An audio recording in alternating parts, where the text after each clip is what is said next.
Good morning. Today on Spotlight, we continue our year-long Democracy 2018 interviews with the candidates for Michigan governor. Last month, we featured Brian Kelly. Today, we'll talk to Gretchen Whitmer. She's a Democrat from the Lansing area who used to serve as the minority leader of the Michigan Senate. Why does she want the state's top political job? We'll find out. It's Sunday, February the 18th. I'm Chuck Stokes, and this is Spotlight. Gretchen Whitmer, thank you for joining us. Happy to be with you, Chuck. All right, you jumped into this race in January of last year, so you got a year under your belt. What have you learned? You know, I am so glad I jumped in when I did. I think a lot of people thought, so close to the last election, do we have to start thinking about the next one already? And the answer from 2016 is absolutely. It is time for us to build an agenda that really moves Michigan families forward. And whether you're in Gogebic County, which is the western end of the Upper Peninsula, or you're in Groseal, the issues that Michigan families want solved are the same. It's the fundamental dinner table issues of education, roads, economic opportunity, and good paying jobs. Is there one issue or one theme that seems to be eclipsing all of the rest? Well, it depends on the community. Certainly, okay. Michigan is a beautiful, huge state, a diverse state. Communities are different across this great state. But I will say that everywhere I go, people want to talk about infrastructure, whether it is the roads that are ripping up our cars, or it is the water coming out of your tap, or the lack of broadband. That seems to rise to a top-level concern no matter what part of the state I'm in, and education. You've been in politics a long time, so you know how tough it can be. You can control the controllables, and then there are a whole lot of things you can't control. Why is it that you want the top job, and what will you do if you get there? Well, I love the state of Michigan. I am proud to be a Michigander. You know, there was a point in time where people came to our state for opportunity. You knew that when you came to Michigan for a job, you'd be paid well enough that you could raise your family up and retire with dignity here.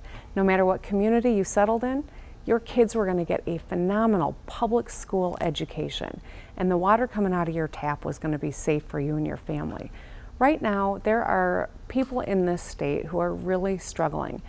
You know, the 10-year unemployment low is great, but it doesn't mean anything to the family that hasn't had a raise in 10 years and can't put food on the table, or is worried about their child getting the education that they need. And that's why I'm running. I love this state. I want my kids to stay in this state. I want that for your kids and grandkids. And we got a lot of work to do to make this the place people stay in or come to for opportunity again. Gretchen Whitmer, do you want to take the state in a different direction than it has gone the last 8 years up under Rick Snyder? Well, certainly there have been some strides we've made as a state, but a lot of people looking and say the economy is humming along, doing well. Well, you know, the economy humming along, doing well for some is good, but it's not the case for the average person in our state. A lot of families are really worried that they're sending their kids to schools that we have not supported enough and land us in the bottom 10 in our country in terms of outcomes for kids. People are driving these roads out here. The average Michigander spends $540 a year to repair their windshield, like I've done 2 times in the last year, and just trying to figure out how to get by when we continue to see our infrastructure crumble. And when Amazon chooses not to come to Michigan, I think it puts a mandate on the need for us to get our house in order on those issues in particular: talent, transportation, and making sure that our kids have the education they need to get ahead. Some would say that you have a politics DNA in your blood. You were a member of the Michigan House of Representatives, a member of the Senate, in leadership position in the Senate, and you also worked for a short time prosecutor in Ingham County. You've been an attorney. Your mother worked for Attorney General Kelly, the longest serving AG in this state, and your dad worked for Bill Milliken, the longest serving governor in this state. How are you going to convince people that I'm just not one of those career politicians and it's the same old, same old? Well, you know what, I think that after 7 years and decisions that led to things like the catastrophe in Flint, after 13 months of Trump in the White House, that I'm hoping that people are ready to hire someone who knows what they're doing, someone who has a career and a reputation for staying true to their values, but also working with others to get things done. I often point to the work that we did on Medicaid expansion. You know, when Governor Snyder embraced Obamacare, that was not an easy thing for a Republican governor to do. And I knew he could never get it done without my help. And so what I did as the top Democrat in state government, I rolled up my sleeves and I worked with him to negotiate Medicaid expansion, to put the votes together and get it to his desk. And because of that work, 680,000 Michiganders have health care coverage today who didn't before. That's the kind of leadership that I offer. And I think right now more than ever, that's exactly what we need. There are too many people who want to demonize everyone who doesn't stand at the exact same spot that they do. We deserve better. We deserve leaders who are willing to work with everyone who wants to solve a problem, but who will take on anyone who stands in our way, and that's what I offer. All right, we need to sneak a little break in here. We'll come right back with candidate Gretchen Whitmer. She's a Democrat running to become the governor of this state right after this break.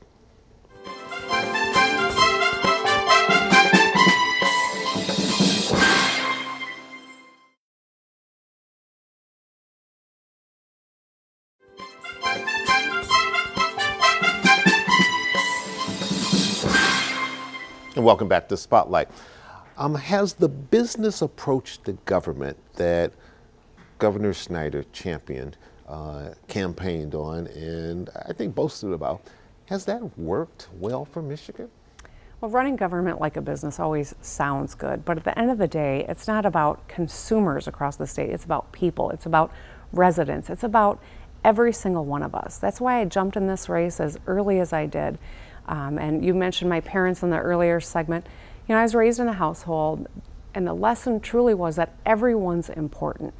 When you run government like a business and you look at a budget like a balance sheet, you make bad decisions like what contributed to the catastrophe in Flint, Michigan. 8,000 children brush their teeth every day with poison because we were operating government like a business and looking at it just as a balance sheet. Every number on the state budget represents people, and that's why I think that this business model doesn't work when you're talking about government. This is about a state full of citizens who need leaders who are looking out for them. I mentioned your parents, then you mentioned your parents again. I'm curious, if you're elected to the top job, what did you learn from that you might champion and duplicate in your own administration? I mean, would you go out and seek Republicans to be in your administration? Your dad worked in a Republican administration. Your mom worked in a Democratic administration. He did, and my dad, like a lot of Milliken Republicans, are now Democrats.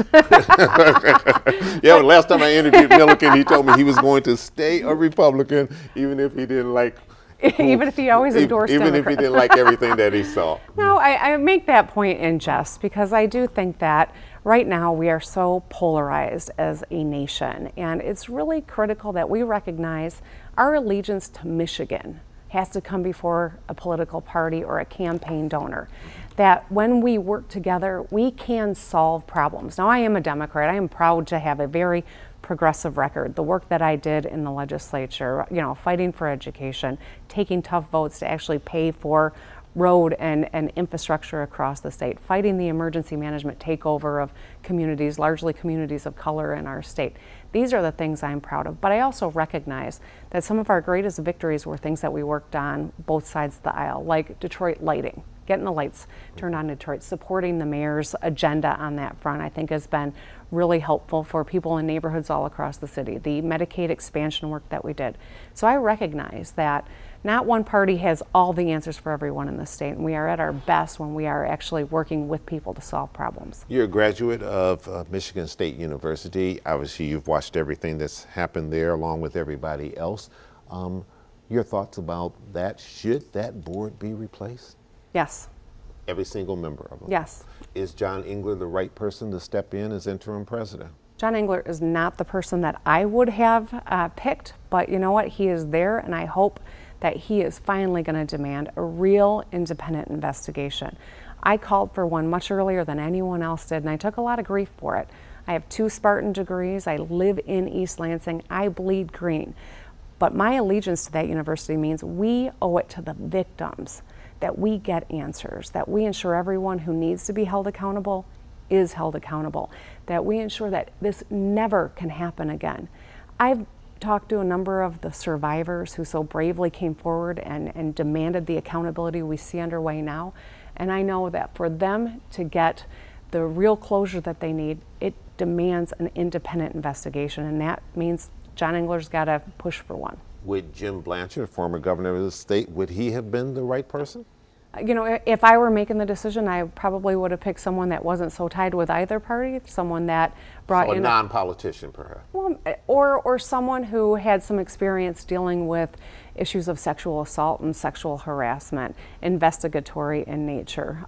We're here where we are now, and as a Spartan, I want MSU to come out on the other side with some integrity in place, and it takes an independent investigation to do that. We're very much watching the quote-unquote Me Too movement and generation. Do you think that's going to translate into women playing a key role in this midterm election? Well, again, as a survivor myself, as someone who told my story in 2013 on the floor of the Senate, as a mom of 2 daughters, I think, and I'm grateful that we are in the midst of a culture change in this country, a conversation that's long overdue and change that is necessary to protect women in the United States. Whether it's Me Too, or it's the Time's Up movement, or it's the demands of accountability on Michigan State's campus, it all is contributing to a culture of change that is long overdue. There are more women running for office now than any time in our history. I believe that this is the kind of change that we need to make ensure that women are protected and respected in this country. And I think it's exciting and hopeful, and it's hard, but it's necessary. All right, need to take another break. When we come back, I want to talk a little bit about endorsements and education. All right. We'll be right back. Stay with us.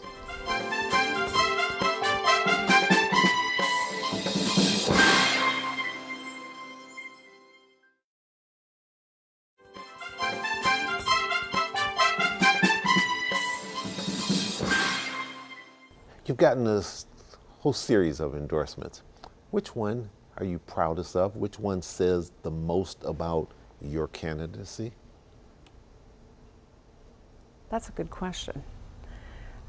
We've built, you know, an unprecedented coalition, and I'm proud of that in and of itself, but I do think that the Education Association is one of which I am most proud, with kids in the public schools, and I'm the daughter of a mom who was a teacher. My grandpa was a superintendent of Pontiac schools. My grandma taught in Waterford.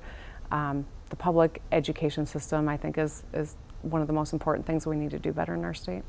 So curriculum is one thing, but also safety is a key factor. We just watched the last few days another shooting in Florida.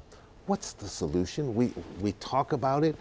We say guns are dangerous. We talk about mental illness, and we make speeches about it, whether it's in Washington or it's in Lansing or it's in other states, and then we see it happen all over again. Well, talk is cheap, you know, and every time we see one of these horrendous acts occur in our country, you know, we see people in leadership positions send prayers, and that's prayers are nice, but they don't change the culture. They don't change the law. They don't prevent gun violence. We need action. So what could you do, Governor of Michigan, to make our schools safer? You can't worry about all the other states, but you would have some impact on what happens in Michigan. Well, let's first start with, how about we stop all the legislative movement to permit guns in schools in the first place, or in places that serve alcohol, or in stadiums or on campuses. There's a move in our legislature to do exactly that. That's a step backward.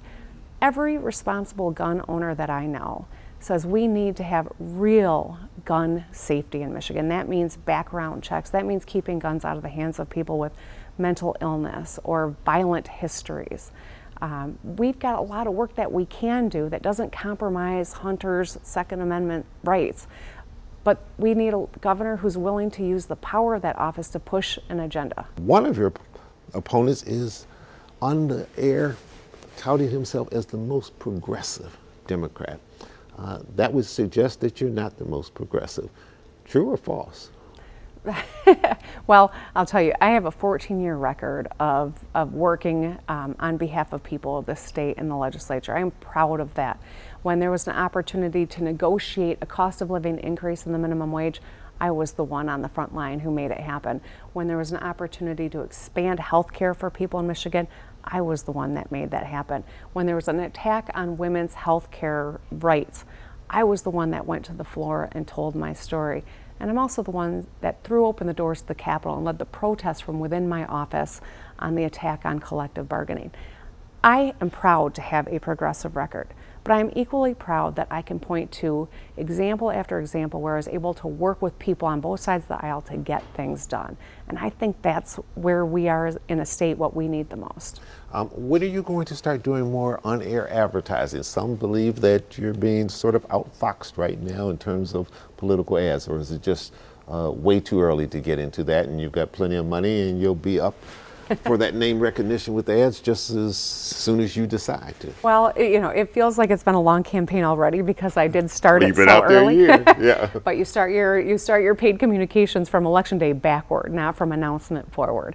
I think we've got a great strategic plan we are executing, but I think the most important thing that we need to do is to ensure that we are building an organization at the grassroots level. We've moved our headquarters to Detroit. We're on Livernois near 7 Mile, okay. And we'll be opening up regional offices across the state very soon and hitting the doors to persuade voters and register voters. There were reports that Mayor Mike Duggan, the leader of the UAW, Dennis Williams, and Reverend Wendell Anthony, three powers in their own right, tried to recruit Senator Gary Peters to run against you. He said no, he wasn't getting into that fray. Does that bother you that they tried to do that? And what does that suggest to you? That you don't have Wayne and Macomb County and Southeast Michigan solidly in your camp? Well, I'm not focusing on sideline conversations about who's in or who's not in this race. I'm doing the work that needs to be done every single day to win it. But I've also built this amazing coalition earlier than any Democrat has ever done before, from the carpenters to the building trades to the Association of Justice to teachers to Emily's List. And I think that endorsements like Warren Evans and Benny Napoleon and Kim Worthy show that we are making a lot of headway, but I'm eager to partner with everyone you mentioned because I think that the work that's happening in the city is really exciting, but more than anything, the city of Detroit needs a governor who's going to be a partner. Those three people that I mentioned played a key role in helping Jennifer Granholm, the first woman to be elected governor in this state, get to that office. Would that also say that maybe you're a little more independent and you don't want to be brought or bossed and don't want to be in a position where if you get elected, then those individuals can say, oh, you have to really answer to us because we helped you get there? I don't know about that. All I know is that I jumped in this race because I love this state and I want our kids and our families to thrive in Michigan. I want this to be the place that people come to for opportunity again. I'm eager to work with everyone who shares those goals. And I'll take on anyone who stands in our way. Quick final question before we go to the next break. Do you get compared to Jennifer Granholm a lot, and is that good or bad if you do? I think because there are so few women in public office or in boardrooms for that matter, we all tend to get compared to one another. I am running for governor on my record, and I think when people get familiar with my record and my vision for where we can take this state, I think people are going to get excited about that because it is a real vision for creating the state that Michiganders deserve. All right, we'll take one more break and come back, and I want to pick up on some of that vision and some of the things you do if you're elected the next governor of this state. We'll be right back with Gretchen Whitmer.